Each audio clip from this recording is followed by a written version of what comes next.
আসসালামু আলাইকুম। আজকে আমি কাতলা মাছ রান্না করব, ভুনা করব।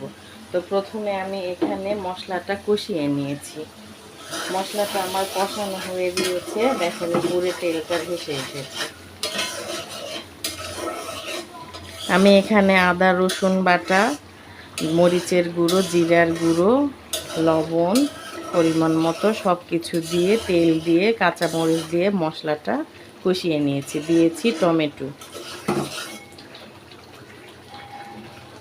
আমার মশলাটার উপরে তেল চলে আসছে। এখন আমি মাছটা দিয়ে দিব। যেহেতু টাটকা মাছ, ওই জন্য ভাজলাম না, কাঁচা মাছ দিলাম, দিয়ে আমি ভুনাটা করব।